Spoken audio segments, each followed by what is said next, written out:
We now continue with our coverage of yesterday's tragic school shooting at Olinda High School in Tampa Bay, Florida. That's right, Tracy. Details are still coming in, but here's what we've learned. We know that sophomore Bobby Knowles had a troubled past, including repeated conflicts with teachers, a turbulent home life, and 3 previous school shootings. And he was often described as a loner. Community members are asking the question this morning, could this disaster have been prevented? He was a bit unusual, but I never thought I'd see him do anything like this again. Now, earlier this morning, we spoke by telephone with a student at the school who was a witness to the shootings. He always wore weird clothes, and I guess he shot a bunch of kids a few times.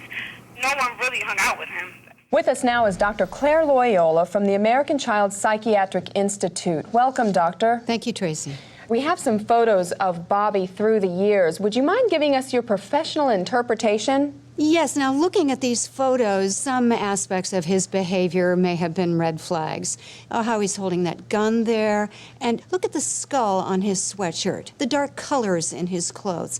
These are symbols that teenagers often use to express unhappiness. This morning, the Onion News Network obtained some disturbing poetry Bobby had written in an English class. Let's take a look. It says, "I hate everyone in school, every single one. In a matter of days, they will all pay." Yes, I think that entry actually is a few years old. Oh, sure. That's right. This is the poem from last week. In retrospect, should Bobby's teachers have recognized this as a warning, Dr. Loyola? Well, Tracy, it would have been very difficult for teachers to know if this poem was just standard adolescent antisocial behavior or a memory of a previous school shooting or something they really needed to be worried about. Excuse me, Doctor, we've just received some breaking news. Police have just discovered plans that Bobby had made in preparation for another school shooting that he planned to carry out in February. Dr. Loyola, should Bobby's shooting yesterday be seen as a potential warning sign of that future shooting?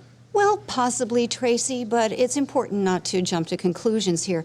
Yesterday's shooting may simply have been a cry for help and not an indication that he would become violent again. Wise words, Dr. Loyola. Thank you very much for spending some time with us this morning here on Today Now. And stay tuned, because when we come back, we're going to be talking to a teacher from Olinda High School who knew Bobby for 3 years and was shot by him 11 times. Stay with us.